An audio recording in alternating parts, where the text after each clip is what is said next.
أعوذ بالله من الشيطان الرجيم بسم الله الرحمن الرحيم نحمد ونصلي على رسوله الكريم.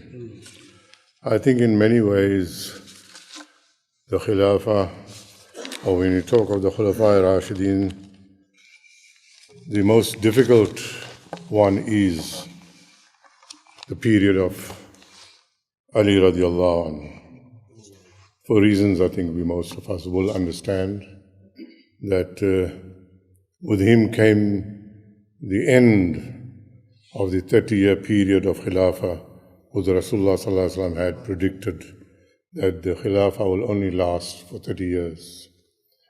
And because it ended with him, it becomes very significant for us to know as much as possible about him, inclusive of the first three Khalifs, and we will understand some of the reasons, if it's possible to get it across, why it had to end and what the new period was about. But before I start with this thing, what we need to keep in mind is that there's a tendency, because of the long history, it's 1500 years ago that many things happen. People don't read, don't research often, and there are many people who are now making comments. It's become a general thing globally, not just in South Africa, where they start making comments about the Khilafah Rashidin without any substantiation, without any evidence. Just because somebody says something, then they come to a conclusion without researching, without finding out the truth, without going into history books. And we very easily say things that are very, very dangerous. We must first of all keep in mind and never forget that the Khulafā Rashidin belong to the Ashara Mubashara. They were guaranteed by a verse in the Quran that they are going to Jannah. And when we make comments about them that are sometimes unwittingly derogatory, then we are almost saying to Almighty Allah that your verse in the Quran about these 10 companions that were guaranteed to go to heaven is faulty. We don't realize the seriousness of our thinking at times and our statements at times. And we make some very grievous errors, and that is because we have become a community that is not very studious, not research-orientated anymore, and we have a sickness of following some so-called leaders very blindly. And on the day of judgment, you cannot say that my Imam said this, therefore I did it. You're not going to be judged by that. Almighty will judge you by your own doings and your own choices. You're not going to get, none of us will get away on the day of judgment by saying that Sheikh told me that, and that Imam told me that, or my father told me that. That's not how judgment is going to work. Judgment is going to make by the choices that you as an individual take. So we have to be very, very careful. And you realize why I'm saying this in the beginning when I come to the conclusion that blind following is one of the most dangerous things that can happen to any community, Muslim or non-Muslim. If we look at the life of Hazrat Ali radiallahu anhu, then very briefly, to give you an idea in the beginning, I'll be talking initially about and very shortly about the background of Ali radiallahu anhu, then when he became the Khalif, the interaction with the rebels and who these rebels were, his assassination, and then we'll move on to his relationship with the first three Khalifs, his relationship with Muawiyah radiallahu anhu, and we will very briefly look at the reasons why Almighty Allah ordained virtually that Hazrat Abu Bakr radiallahu anhu should be the first Khalif, and why Hazrat Umar was the second, and why Hazrat Usman was the third, and eventually why Ali radiallahu anhu was finally the last one. We'll also, in conclusion, look at how excessive love of the family of the Prophet ﷺ has divided our ummah, because we have not been able to understand how following the Sunnah really works. So that's the subheadings briefly of what we're going to be talking about. We all know very, very well that Ali radiallahu anhu was the son of Abu Talib, the uncle of Rasulullah sallallahu alaihi wasallam, who gave him protection right up to his death. Probably was one of those family members of Rasulullah that gave him the most protection. History will tell us and tells us that he gave him the most protection, especially in the early days when he was tortured by the Quraysh and was banished into the mountains for 3 years and so on. Abu Talib stood by him. But in order for us to realize that Hidayah comes only from Allah, he never accepted Islam, not even on his deathbed. However, his wife Fatima radiallahu anha, the wife of Abu Talib, did become Muslim, did go to live in Medina, and when she died, Rasulullah sallallahu alaihi wasallam went into a grave, lied down in it, and then came out and shrouded her with his own clothing when she was buried. She was like a mother to him, because we all know that he was an orphan, and while Abu Talib was protecting him, the wife of Abu Talib, Fatima radiallahu anha, gave him an extreme amount of love and cared for him even more than her own children. He was the cousin, with Abu Talib being the uncle, of Rasulullah sallallahu alaihi wasallam. And we know very well that he was married to the most favorite child of Rasulullah sallallahu alaihi wasallam, Fatima radiallahu anha, and it was a very special marriage, a very unique one, because unlike most human families, the progeny, the children of the Prophet ﷺ came from his daughter, as he had no sons that got married. All his sons died while they were still children. So the Ahl Bayt came from the relationship and the marriage of Hazrat Ali radiallahu anhu and Fatima radiallahu anha. So that makes that relationship very, very unique. He was born 10 years before Nubuwah, 10 years before Rasulullah sallallahu alaihi wasallam got the first revelation. He was a very close cousin of Rasulullah sallallahu alaihi wasallam. Abu Talib had many children. He was not, although he was a leader among the Quraysh, he was not that wealthy. He had a big family, and on one occasion, Rasulullah sallallahu alaihi wasallam went to his other uncle, Ibn Abbas, and told him that I think between us we need to take 1 or 2 of Abu Talib's children to bring them up in our homes. And they went to Abu Talib, and he says, I don't mind who you take, only leave my son Aqil with me. So Rasulullah sallallahu alaihi wasallam took Ali radiallahu anhu, and his other brother Ja'far was taken by Ibn Abbas radiallahu anhu. The Prophet, when he decided to leave Makkah for Medina, disappeared during the course of the night with Abu Bakr radiallahu anhu. We all know that.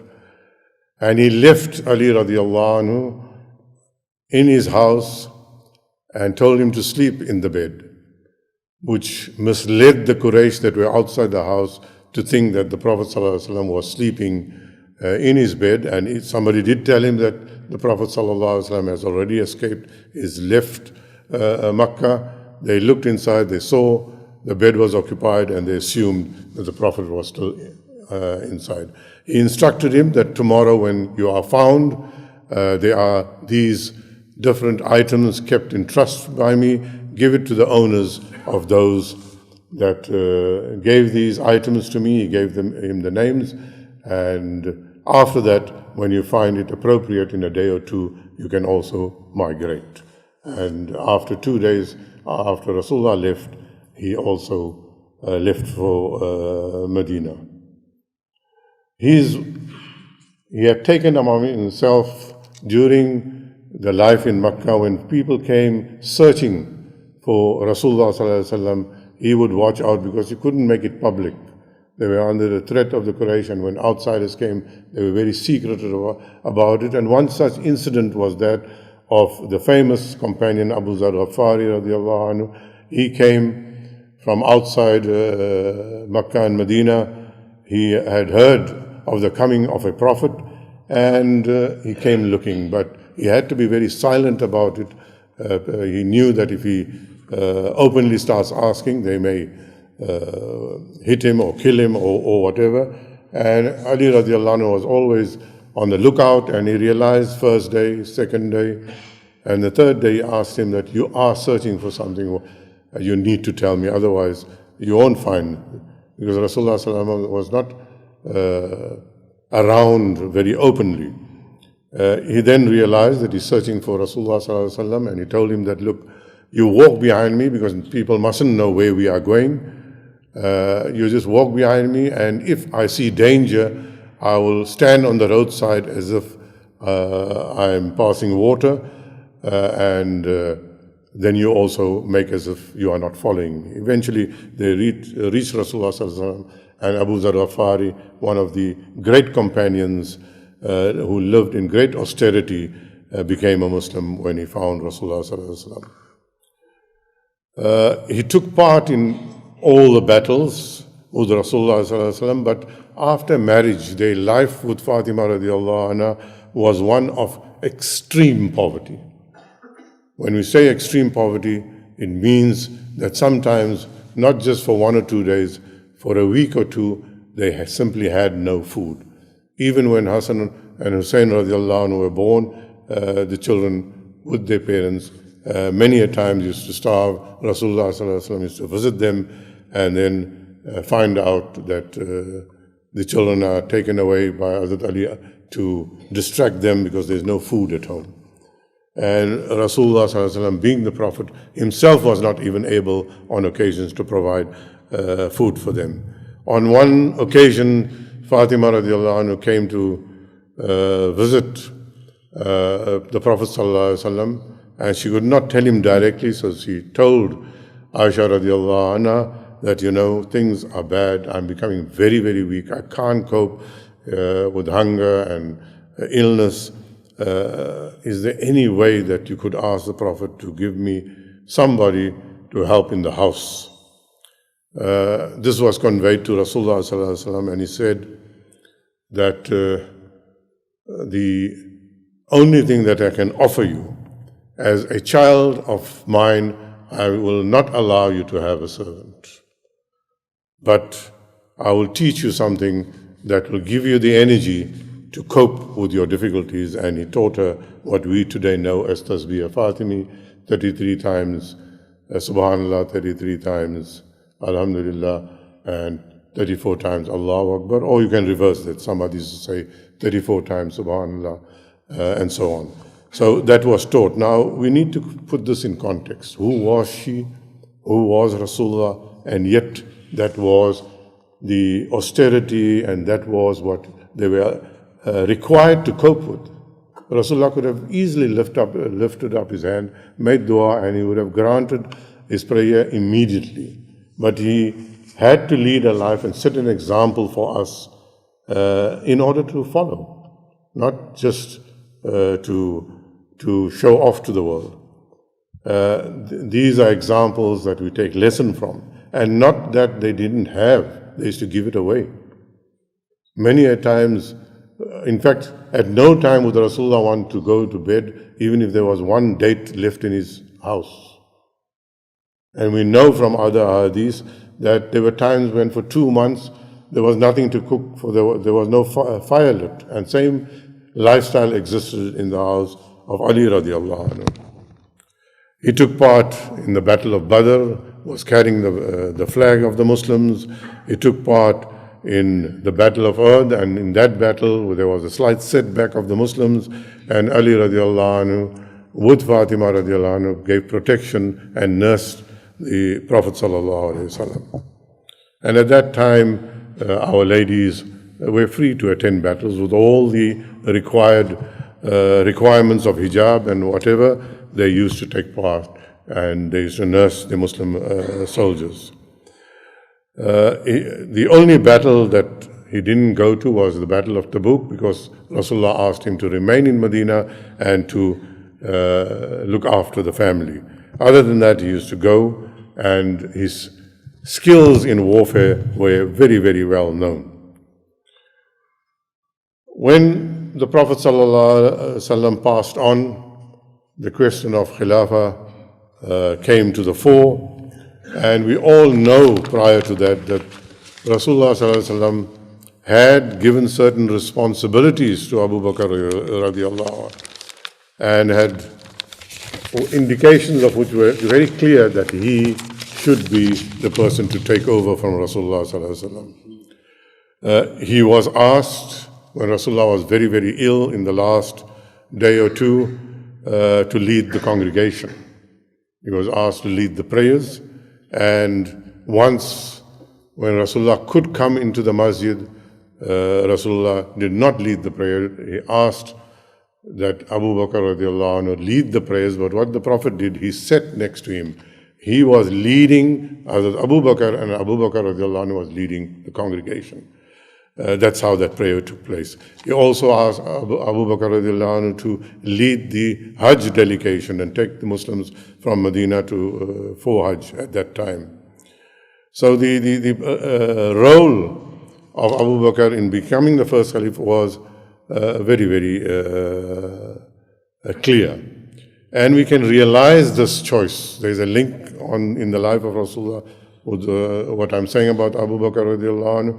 And he had to be the first Khalif because he had the wisdom and the personality to control the situation that took place at the demise and the passing on of Rasulullah sallallahu alaihi wasallam. And he was able, all the companions, including Hazrat Umar radiallahu anhu, Hazrat Usman and Hazrat Ali radiallahu anhu, were devastated. There was great sadness, there was great trauma around, and they were not thinking straight. And he came immediately and addressed the entire gathering and said, "Wama Muhammad illa Rasul," the famous verse from the Quran, and said that Muhammad is only a prophet sallallahu alaihi wasallam. He is not meant to live forever. He came as a prophet and he went away. He's a human being. He was born and he is going to die. He gave this famous verse from the Holy Quran, and that immediately calmed everybody down, because they all realized they were companions of Rasulullah. They were intelligent, and they immediately realized that their emotions had gone wrong, and that what happened was what should happen. Rasulullah, that verse in fact was an indication that Rasulullah is going to go.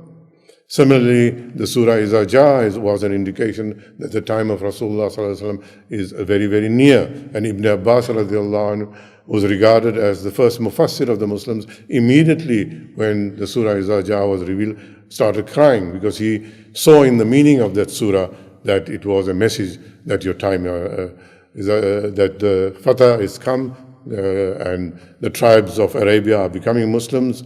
So he saw in that surah the message that the Prophet ﷺ's time was up. And more importantly, immediately as a result, human beings are human beings. A lot of the tribes that have just become Muslims revolted in a sense and said that we will not be paying zakah anymore. And the irtidad, apostasy was creeping in. People were starting to revert in small numbers, but if you don't do something about things like apostasy and reversion and kufr creeping in again, if you don't have a dynamic leader, then it becomes a very serious matter. And Abu Bakr radiallahu anhu, although it was just days after the demise of Rasulullah, was ready to take up arms against those who did not pay their zakah or refused to pay zakah. Immediately, the other companions, including Hazrat Ali, said, "Can't we wait a little?" He said, "No. When things go wrong, you take action immediately." Similarly, the expedition that Rasulullah had prepared just before his passing on, under Usama radiallahu an, he said, "No, the Rasulullah has ordered them to go, they have to leave. The burial has taken place, they must go, the expedition must go." And these things gave very, very powerful message to the enemies of Islam, if these people are so strong that their leader, their prophet passes on and they can go to war, that put a lot of fear in them. And this is also acknowledged by non-Sunni Shia historians. It's in their books as well, these incidents that I'm talking about. Also, there's a story with regard to, not a story, a real happening, that Fatima radiallahu anhu went to Hazrat Abu Bakr radiallahu anhu and requested that there's a piece of land that Rasulullah owns, and there's certain items that are due to us from the spoils of war. And Abu Bakr radiallahu anhu explained to her the saying of Rasulullah sallallahu alaihi wasallam, where he said that the children of prophets don't get this kind of inheritance. She accepted it. It took a while to understand it, but he, after a few days, after a month or so, went to visit with the permission. Hazrat Ali was there. He went and asked Hazrat Ali if he can talk to Fatima radiallahu anha. He sat down with her, explained to her, and she was extremely happy that he conveyed the wish of Rasulullah sallallahu alaihi wasallam and indicated to her that there is no such thing as inheritance for the children of the Anbiya, and that the Prophet had indicated that certain allowances from the state would be made, but they will have no share in the spoils of war. We also know that Fatima radiallahu anha passed away 6 months after the demise of Rasulullah sallallahu alaihi wasallam, and this was told. There was an occasion when he was sick. He called her and whispered in something in her ear, and Fatima radiallahu anha smiled, and that was the message given by the Prophet sallallahu alaihi wasallam to her, that she will be the first one to join him, and that happened 6 months on. At that time, when Abu Bakr radiallahu anhu was made the first Khalif, Abu Sufyan went to him and told him that, you know, rightfully it's your position to be the first Khalif. Ali radiallahu anhu did not accept it and told him, the only person that I see as entitled to be the first Khalif is Abu Bakr radiallahu anhu, and he rejected the suggestion that he should be the first Khalif. These are very important things, and I'm bringing these things in because today it has become a very critical issue as to why Abu Bakr radiallahu anhu became the first Khalif and was followed by Uthman radiallahu anhu subsequently. The death of Uthman radiallahu anhu is very, very significant. Ali was appointed as the fourth Khalif when Uthman radiallahu anhu passed on. He wasn't that willing, but the circumstances were such that he accepted to be the Khalif, and it was a very, very difficult period. He had to take some critical decisions. Remember that Uthman radiallahu anhu was assassinated in very devious ways. He was surrounded by the enemies of Islam. They were Muslims at that time, but they were munafiqs and apostates, and among them were 1 or 2 Jews that had joined them and were playing up to be Muslims. So he was required to deal with these murderers and killers of Uthman radiallahu anhu. However, he was delaying dealing with the killers because he had to find out the truth, do the right investigation. He had to calm the community down. It was a very treacherous period. Some companions, in fact, not a single companion was all. There were 1,500 people who professed to be Muslims, but not one of these 1,500 was a companion. Not one of them. They were Muslims that had come from outside. None of them were companions. And they were the ones that were stoking up rebellion and demanding from Ali radiallahu anhu that he do something. And he was regardless of the situation and regardless of the apostasy and regardless of the rebellious doings of these people, he had decided he will do the right thing and do the right investigation. However, Aisha radiallahu anhu got involved because other companions felt that Ali radiallahu anhu needed help, not in order to fight him, but to solve the problem and find these killers and deal with them. So the wives of Rasulullah sallam were it was the time of Hajj, they were performing Hajj, and the message came of this martyrdom of Uthman radiallahu anhu. So they decided to go to Basra and deal with the matter and assist Ali radiallahu anhu. So they went to Basra. Ali radiallahu anhu saw this as a dangerous precedent because this would have divided the ummah. So he took his soldiers from Kufa, that was his base. He went to Basra, spoke to Aisha radiallahu anhu and asked them what can be done. And they said, all we're asking for, that as speedily, as quickly as possible, the killers of Uthman radiallahu anhu be dealt with, because if that is not dealt with, the rebellion would be stoked and it will continue. They came to an understanding as to what needs to be done, but these 1,500 people were very unhappy that an agreement of a kind was reached between Ali radiallahu anhu and Aisha radiallahu anha, and they had agreed that they are not going to fight at all. They won't go into battle over this issue, but they will resolve it. And after a period, the enemies, and by this time the Kharijites had emerged as a group who were extremists, people who killed for the smallest reason. They, in order to start a war, just before Fajr Salah, early in the morning, went and attacked the group of Aisha radiallahu anhu and spread the talk that it is Ali radiallahu anhu that is attacking them, which was not the case. But in a situation like that, it was dark, they had to defend themselves, and it became a full-scale war. By the next morning, when the news came to Ali radiallahu anhu, the battle and the killing of each other had started. But as soon as they could calm the situation down, and the only way that Ali radiallahu anhu had was, he had to reach Aisha radiallahu anha, and she was on her camel. And reaching her was impossible because she was being protected by her soldiers. So he asked one of his soldiers that they should try and hamstring the camel of Aisha radiallahu anha, so the camel could sit down, not being able to stand. And when that happened, the fighting immediately came to an end, and everybody realized the real situation, but the damage was completely done.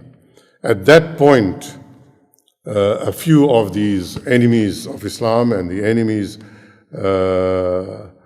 who wanted to take over control decided they will kill 3 people, as if they were removed, the situation would calm down completely. And they were Amr ibn As radiallahu anhu, because he was very involved at that time.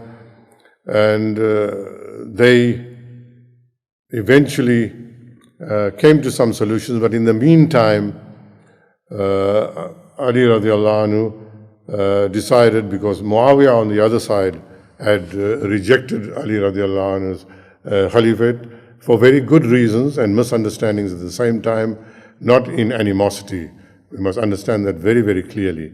So he went, and they, 2 armies, Ali on the one side, Muawiyah on the side, went into battle. Again, they ended the battle when it was announced that they will take a decision as to who is going to be the elected Khalif between the 2 of them, that they will ask 2 judges, one chosen from Ali radiallahu anhu's group and the other from Muawiyah radiallahu anhu's group, to judge as to who should be the Khalif.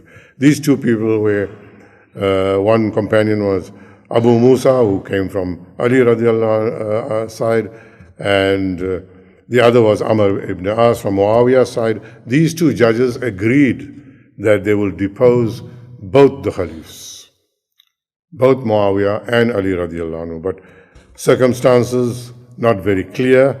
Abu Musa then announced that, because both had said that each one will say who is deposing who. So Abu Musa announced that he is not going to allow Hazrat Ali to remain the Khalif. But Amr ibn As changed his view and said he's appointing Muawiyah radiallahu anhu as the Khalif. So then things became quite difficult. But before any fighting could take place and before Ali radiallahu anhu could do anything, he accepted. Ali radiallahu anhu was not going to fight about it. He accepted the verdict of the judges. But in the meantime, the three enemies decided that they will assassinate all three people. Amr ibn As, who was on the side of Muawiyah himself, radiallahu anhu, and Ali radiallahu anhu. And they actually appointed three people to go and kill them on the morning of the 17th of Ramadan. This, however, didn't happen except in the case of Ali radiallahu anhu. Muawiyah radiallahu anhu was injured, and Amr bin As didn't go to the masjid because he was not well that morning, so he was saved. However, the injury for Ali radiallahu anhu was fatal, and within a day, on the 20th of Ramadan, he passed on. So that was the assassination of Ali radiallahu anhu. We must also look, if we really want to understand this whole story of the Khilafah Rashidin, what was the relationship between Ali radiallahu anhu and Abu Bakr radiallahu anhu, between Ali radiallahu anhu and Umar radiallahu anhu, and Ali radiallahu anhu and Uthman radiallahu anhu. When Uthman radiallahu anhu was besieged by his enemies, the biggest protector of Uthman radiallahu anhu was Ali radiallahu anhu himself.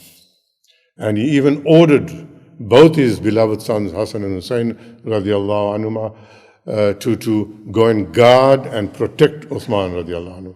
Uthman radiallahu anhu completely turned the offer down and said, no, he has faith in Almighty Allah.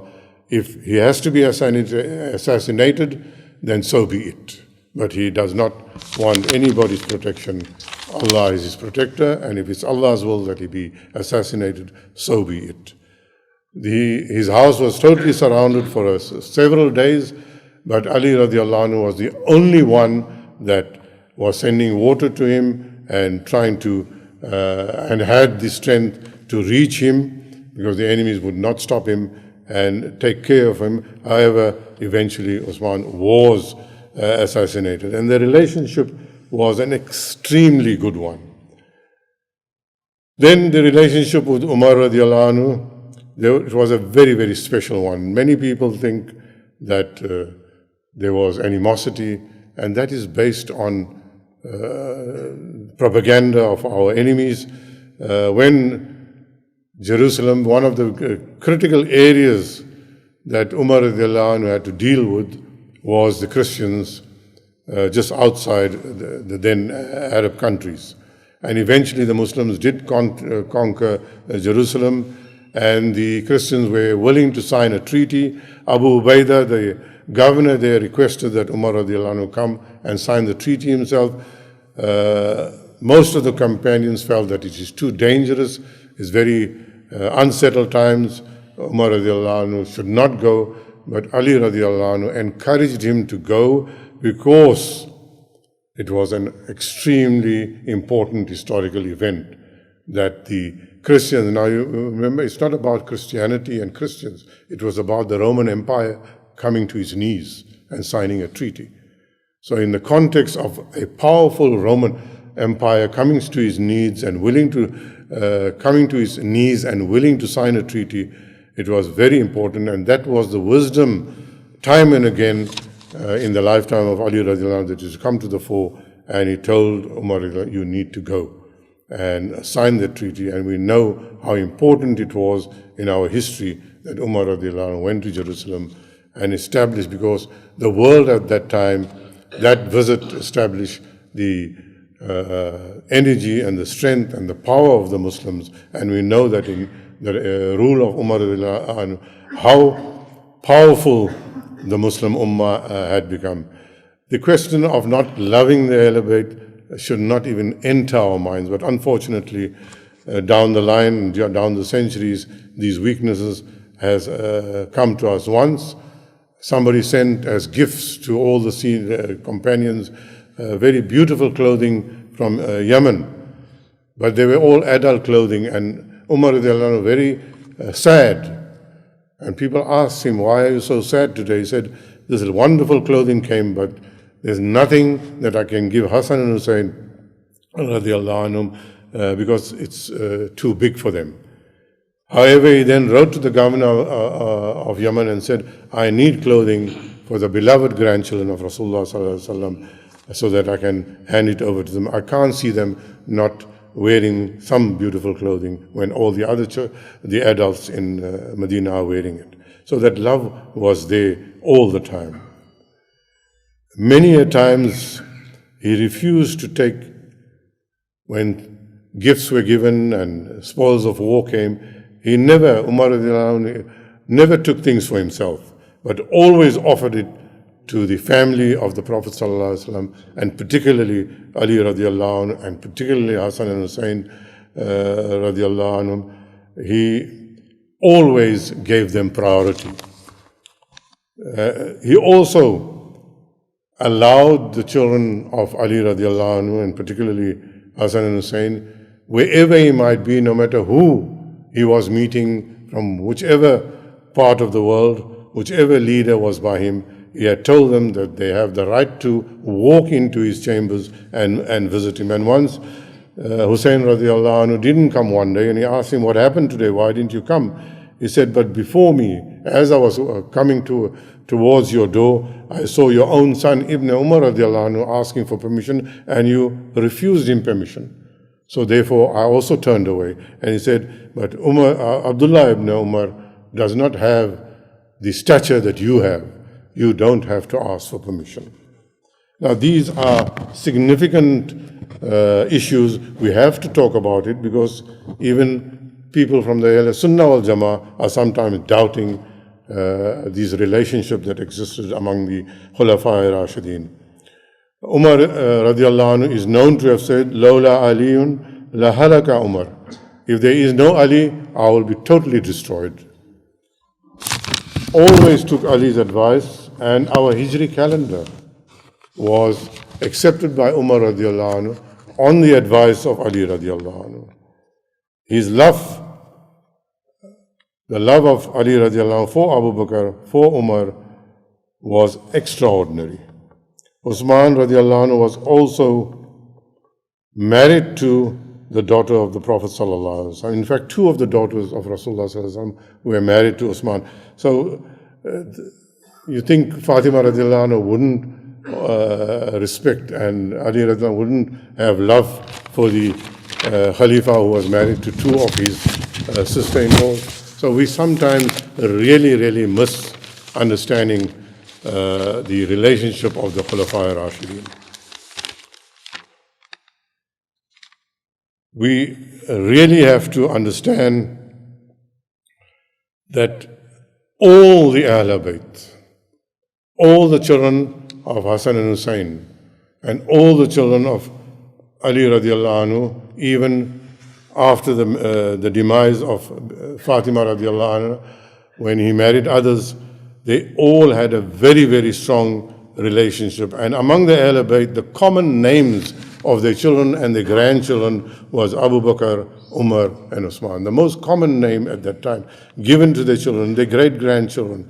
And the intermarriages between the children of the first three Khalifs and the children and the great-grandchildren of Ali radiallahu anhu, there's a long list of it. Time doesn't allow. But the link of the first four Khalifs downward amongst their children existed for centuries.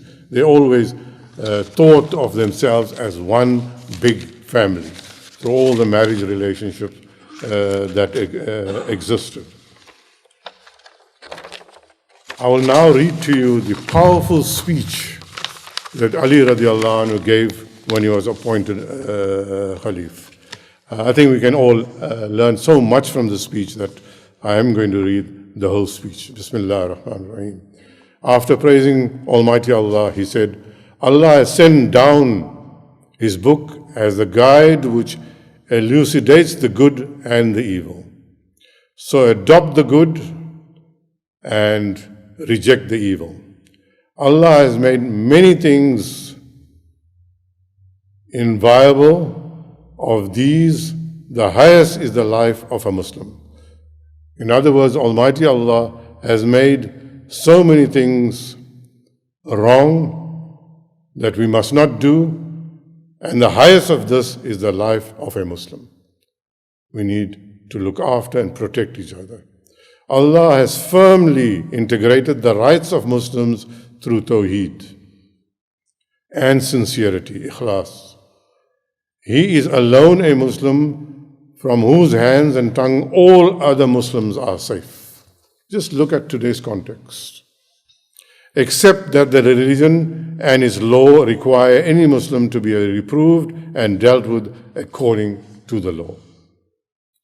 It is not to meet for any Muslim to put another Muslim to harm, save that it becomes mandatory to do so. Make haste to discharge the obligations you owe to the commoners and to the elite. Both the people are in your front and the doomsday behind you. It is approaching fast. Keep yourself light so that you reach your destination. Whatever you do, is telling the people, do it for the akhirah. The life of the hereafter is awaiting you. Fear Allah in fulfilling your obligations to the creations of Allah and their habitation. This includes everything: the environment, the animals, the plants, every creature living, or even soil, and whatever you see around you. You will be questioned even about the beasts on the land on the day of judgment. I ask you again to obey Allah and keep away from His disobedience and from sins. Adopt if you find anything virtuous, evade if you find any evil. And remember when you were few and reckoned feeble in the land, and were in fear lest men should harm you. He gave you refuge and strengthened you with His help, and made provision of good things for you, and happily you might be thankful. A very powerful speech.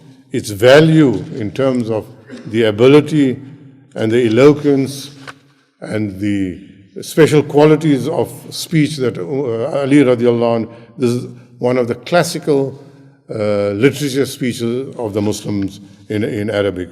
Very beautiful language, very, very powerful speech of him, setting the standards. Now, very briefly, we know of his wisdom, we talk about it. Let's look at some of the sayings of Ali radiallahu anhu that gives us lesson even today. Talk to people in keeping with their level of intelligence and understanding.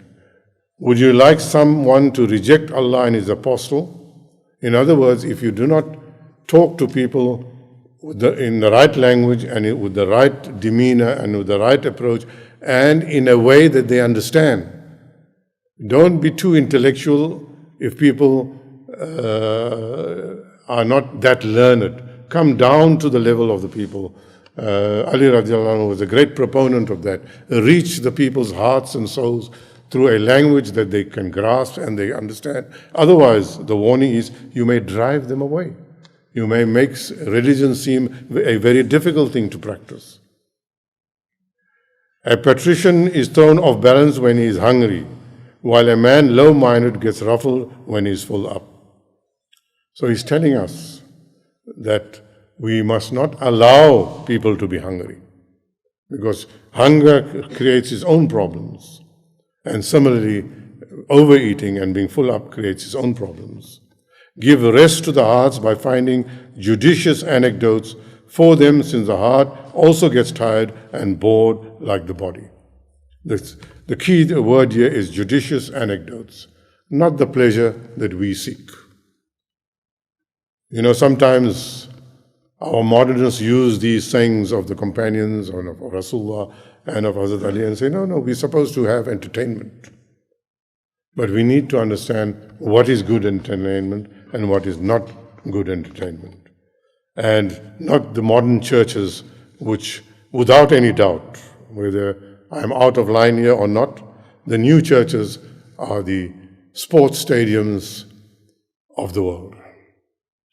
If you really know human history, you will realize that the sports stadiums are a symbol of a community that is going to destroy itself. Now, I don't say don't go to sports stadiums. Don't go and enjoy that cricket. I'm not saying that. But it is symbolic of a lot of evil. So go and enjoy your soccer and your rugby and this. I don't say don't go. But in the bigger context, if you get too hooked onto it, it replaces those emotions. Fortunately, Muslims, to a large extent, are safe from it, but the danger is there, and we are going to lose it. Our children are going to lose it. Our youth are going to lose it when we don't warn them of it. You and I, the older ones, will realize that we are Muslims. When it's Salah time, even in the stadium, we're going to make Salah. But slowly, our children and our grandchildren will move away from that. And if you really, the stadiums we visit here is nothing. Go to the United States and visit those basketball and those stadiums. Go to Europe and visit those stadiums. Go to Eden Gardens and watch the cricket there. And then you will see the frenzy that creeps into the people. They feel spiritualized falsely, more than the ecstasy that you and I can get inside the masjid. And that is what is the danger of it. And this is what Ali radiallahu anh is warning of. Beware, don't take entertainment to a level that will eat up your spirituality. I always tell our people, when it comes to spiritual ecstasy, and you go into a state through your zikr, but I've seen in India better qualities of ecstasy and ecstasy in the Hindu that march the streets there, putting needles in their tongues and all that. So ecstasy you can get from ecstasy drugs. Spiritual Islamic ecstasy is very unique. That ecstasy that comes from ibadah, that comes from true zikr, makes you become very godly, makes you become Allah conscious, creates a spirit in you where you want to serve Islam. You cannot be spiritually elevated and your neighbor has no food. Even if the neighbor is an open kafir who swears at Rasulullah. Now understand me, I'm saying a very serious thing here. If you have a neighbor that swears Rasulullah sallallahu alaihi wasallam and he's hungry, you are entitled still to give him a plate of food. Because tomorrow, that kafir, that swear of Rasulullah is going to become a Muslim, if you handle it correctly. What did Rasulullah, do you think I'm talking rubbish? What did Rasulullah do when the Jewish lady threw muck on him? She threw the insides of the animals onto him when he was walking past her house. Did he go and kill her? When she did not throw dirt on him, he asked the companions, what's wrong with this lady? Why didn't she throw dirt on her? They said she's sick. So Rasulullah went to visit her and told her that I miss the filth that you throw on me. Because not in one case did that filth you threw on me hurt my feelings, because every time you threw on me, I forgave you instantly. That's the example of Rasulullah. So when I say your neighbor that's swearing at Rasulullah, you have to feed him if he's hungry, I know what I'm saying. I'm not sucking it out. Rasulullah himself did it. He did it himself. So we have to be very careful. Don't be self-righteous and adopt an Islam that doesn't exist in the Quran. Don't adopt an Islam that doesn't exist in the life of Rasulullah sallallahu alaihi wasallam. We don't have that authority to play around with Islam. Beware, nobody amongst you should pin his hope in anyone save Almighty Allah. And they lived by it. The sayings go on. I think I will just be going on and on. Basically, the wisdom of Ali radiallahu anhu is very, very unique, very, very outstanding. and we can go on learning until the day of judgment. It is not something that will go away. One more, one who comes to know himself has nothing else to fear. If you know yourself, that is what Iman should be doing. That is what zikr should be doing. That is what excessive ibadah, reciting the Quran, reading surah, all necessities to create that quality in you. That is what should be doing. It should make you realize that I am nothing. When you know yourself, you realize I am nothing. And you will even respect the non-Muslim. Because that non-Muslim, you are not aware, you have no guarantee, can tomorrow be a better Muslim than you. And even if he doesn't, he is walking and talking and living and breathing because an element of Almighty Allah is in his soul. He cannot be living without the breath of Almighty Allah, in whichever form it enters a human being when the child is born. So there's a divineness in every human being, not the same as people of Iman, definitely of a very different type, but there is that. Therefore, even in front of kafirs, if you really understand dawah, you don't go in front of a kafir and say, you're a kafir. Yes, when we talk and we discuss them, we can say it. But you don't go and point a finger and say, you're a kafir. You won't find that in the life of any companion. You have to open doors through compassion, through service. That's what you do. You create love for Islam or love for Muslims because of the way you behave with non-Muslims. That is gone. Why is the world hating us? Because the American propaganda is doing it? Don't fool yourselves. Don't fool yourselves. It's not European propaganda. They can make all the cartoons about Rasulullah, and Almighty will deal with them. He will deal with them, because anybody that blasphemes Rasulullah is not going to get away with it. But have we ever sat down and said, have we become so weak that they can have the courage today to draw cartoons of Rasulullah? That they have the courage today to say, we're going to burn the Quran. It's not their strength, it's our weakness, brothers. We have become weak. The kuffar have not become strong. They will never become stronger than us. We have become weak, and we've opened the doors for them to attack us. And they are manipulating us as they wish. Friends, I've given you enough food for thought in terms of Ali radiallahu anhu. He was extremely unique. I just want to highlight one or 2 points, At you can see from the pages, I've got a lot to talk about, but I don't think I want to do that. But just 1 or 2 quotations. This is a very important quotation. It is assumed, even by some of our Ahl Sunnah wal Jama'ah, that Muawiyah radiallahu anhu is like an enemy of Islam. We must understand that Muawiyah radiallahu anhu was a very uprighteous and good companion. Time doesn't allow me to go into the detailed history, except this quotation. Muawiyah radiallahu anhu asked one of the companions who knew Ali radiallahu anhu very, very well, and he told him, I want to know your view on Ali radiallahu anhu. And this person was hesitant because he knew of the misunderstandings that existed. So eventually, at the insistence of Muawiyah, he said the following. Ali radiallahu anhu was very far-sighted, very strong, inclined to stoutness, candid in speech, and absolutely just in delivering a verdict. He was a fountain of knowledge and looked away from all worldly pleasures. The night and its darkness were more agreeable to him. Allah be my witness that his eyes were often filled with tears, and he always appeared to be tired and worn out. He had the touch of conscience which often made him to reproach himself. He was happy to wear garments made of rough cloth and to partake of rough food. lived like a common man and made no distinction between himself and others. Whenever he asked anything, he replied. Whenever he went to see him, he saluted first. And whenever we invited him, he came ungrudgingly. But despite this nearness, his awe seldom permitted us to talk in his presence or join in his conversation. When he laughed, his teeth used to shine as hailstones.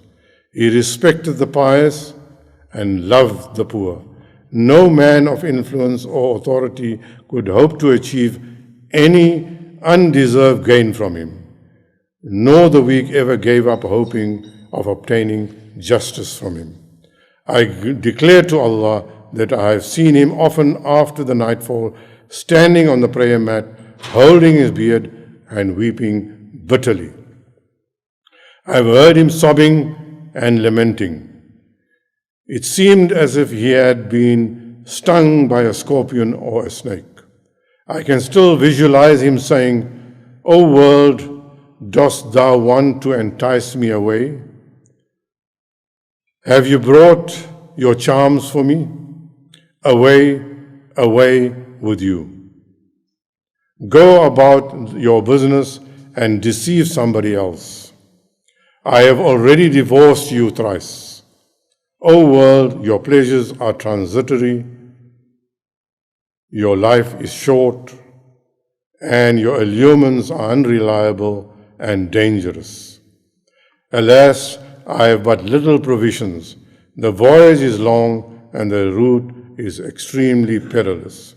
When Muawiyah radiallahu anhu heard this description of Ali radiallahu anhu, he was sobbing and he was crying, and he said, "Allah may have mercy on Abul Hasan, the father of Hasan radiallahu anhu." So we have become immune to our own history, and we are making assumptions without factual knowledge. The chief characteristic of Ali radiallahu anhu, the quality that marked his greatness, was his indifference to the world and all his pleasures. At the time when he had the means to enjoy them, held the helm with a strong hand, and also enjoyed such a esteem of the people that nobody would have fought with him if he had given up patriarchal simplicity of his predecessors. This was the son-in-law of Rasulullah sallallahu alaihi wasallam, the cousin of Rasulullah sallallahu alaihi wasallam, a unique personality. The lesson that we learn from Ali radiallahu anhu's life, a very brief, more anecdotal than a detailed history, just to make you aware of some salient facts. What we need to understand: why was he assassinated? Why was Umar radiallahu anhu assassinated? Why was Uthman radiallahu anhu assassinated? We need to understand that. These were chosen human beings, the beloveds of Rasulullah sallallahu alaihi wasallam. Why did this happen? And sometimes we grapple with this. How can the chosen of Almighty suffer like this? And there's a very deep lesson in this. I don't know if I can get the idea across, but Almighty Allah has set certain patterns and certain plans and certain ways and certain laws of physics and things to take their course. And one of those requirements in the life of human beings, in the life of the children of Adam alayhi salam, is that we will be having periods in our history of more struggle than comforts. And the Quran is very, very clear about that. That life in this world is not meant for Muslims to be a life of comfort. And if we have wealth and if we have comfort in terms of worldly possessions, that is when we must be worried even more, because that is the more severe test for us.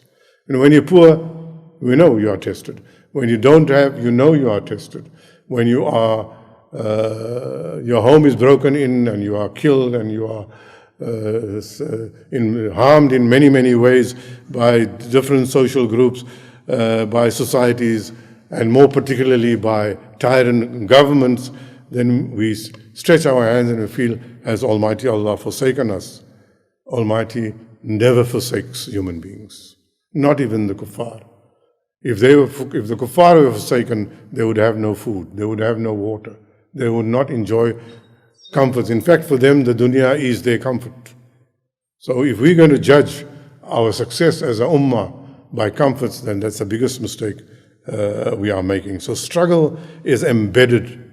And what happened with the Khilafah Rashidin was necessary for it to happen. We need to take lessons in those first 30 years for solutions until the Day of Judgment. And especially in today's conditions, what is happening is almost identical to what happened, particularly in the time of Ali radiallahu anhu, starting from the time of Usman radiallahu anhu, coming to conclusion in the life of Ali radiallahu anhu. The same extremism like the Kharijites at that time, madness in extremism, Muslims killing Muslims, not allowed. I just read one of the sayings, the Quran says that you cannot kill fellow Muslims. You cannot kill human beings unless they deserve to be killed as a defense or as part of dawah and somebody is preventing you. There are very clear orders in Islam with warfare. You cannot cut trees. You cannot harm old people. You cannot harm children. And today, Muslims are killing Muslim women, Muslims are killing Muslim children, not people, defenseless Muslims. They're not even fighting with them and they are being killed because they happen to be in a certain city or in a certain area. Now, where are we taking lessons from? We have to look at, and if we do not look at those first 30 years and we hook on to history as interpreted by Orientalists who wrote English history, it's only now that some of our Arabic works are being translated. Otherwise, the history that English-speaking Muslim knows are history written by Orientalists where they have chosen to poison our minds. So they'll tell us, Hazrat Ali didn't accept the Khilafah of Abu Bakr radiallahu anhu. You must look at the condition of why was there a delay? There wasn't a long delay. He was remorseful. He was the family of Rasulullah when Rasulullah left. He had to console Fatima radiallahu anhu. He has to console the other close family of the Prophet sallallahu alaihi wasallam. He could not still think of Khilafah and who's going to take over and all that. Doesn't that happen in our own homes when our parents pass away or a loved one? Isn't that natural? So if he didn't go and swore allegiance to Hazrat Abu Bakr on the first day, so what about? So what? It didn't mean he was against him. But we are poisoned by Western writers who say these things. They say Ali radiallahu anhu wanted to kill Aisha radiallahu anhu. Absurd, rubbish. Look at the conversations they had. Look at the protection Ali radiallahu anhu gave her when she left Basra, went back to Medina. Look at how they looked after the wives of Rasulullah sallallahu alaihi wasallam. And don't forget the wives of Rasulullah, as the Quran says, Ummahatul Mu'mineen, they are our mothers. How can we dare point fingers at any one of them? And when some communities, some sects point fingers at the Khilafah Rashidin and say the first three Khalifs were usurpers of power, I mean, please, your blood should be boiling. I don't say you take up arms against these people, but you should react. It's impossible, it's not right. It shouldn't be the case.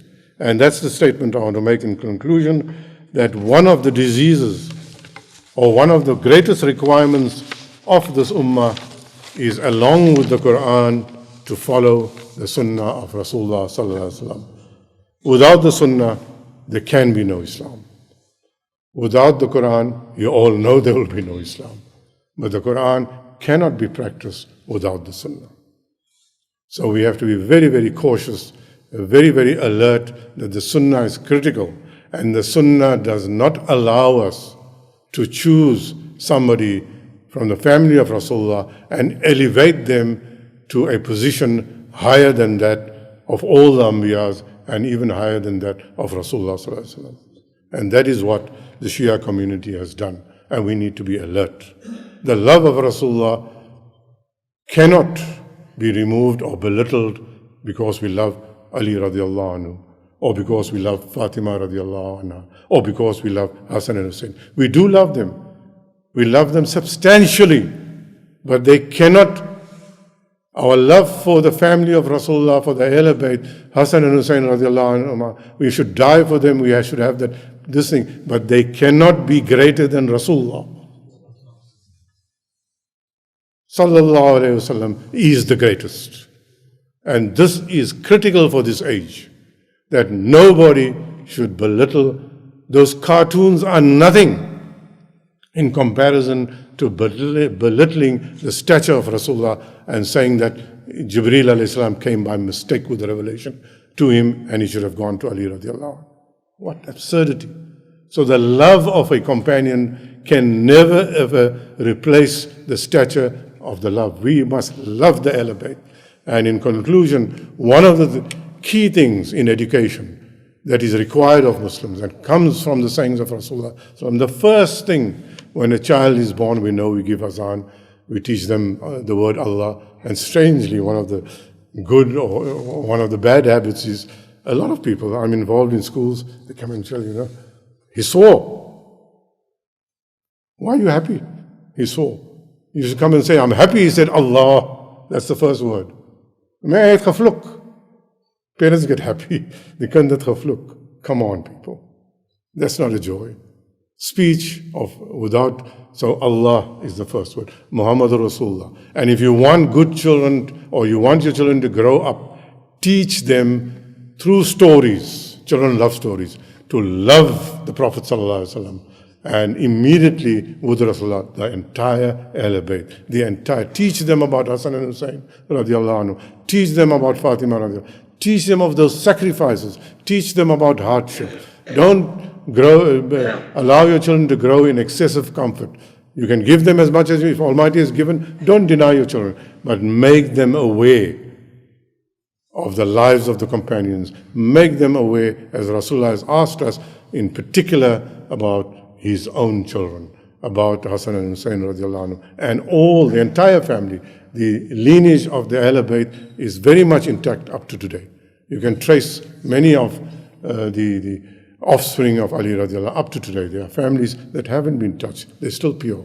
They're all around the world. And brothers, I've given you some anecdotes. I'm sure I haven't done justice to it, but the main message I want to give is don't get involved in the fitna of today, where people are questioning the sanctity of some of our companions, pointing fingers at Aisha radiallahu anha. Aisha radiallahu anha was absolved by a Quranic verse. The Quran has revealed a verse to say, talk of her piety. Who are we to point fingers? The Quran says, talks of her piety and her cleanliness and her uniqueness. So we have to be careful. I'm mentioning these things. I don't think any of you are probably guilty of this, but in the context of today's situation of Shia and Sunni, please be very, very careful. I don't give you a license, and the Sharia doesn't give you a license to go out there and look for a Shia and kill him. Befriend him and try and win him over, as you have to do with every other human being. Befriend them, open your hearts to them, show them that Islam is a beautiful religion, it's a religion of compassion, it looks after the poor, it looks after the needy, it cares even at the expense of our own table. Learn from the lives of the companions. They used to give away their food to somebody that was needy. They used to give away their clothing. Our history is full of it. And I'm sure these 4 weeks, with regard to the Khilafah Rashidin, I must thank the organizers, Maulana Philander, for it. It was a good effort, and there was no way we could refuse. And inshallah, we should do what they do in some of the Muslim countries. They have one day in a year where you talk of the companions. We can do it in this format, any format, but we need to talk of the companions more often. We need to talk of the Khilafah Rashidin more often, so that we can understand the Sunnah, understand their lives, and do the right thing. Jazakumullah.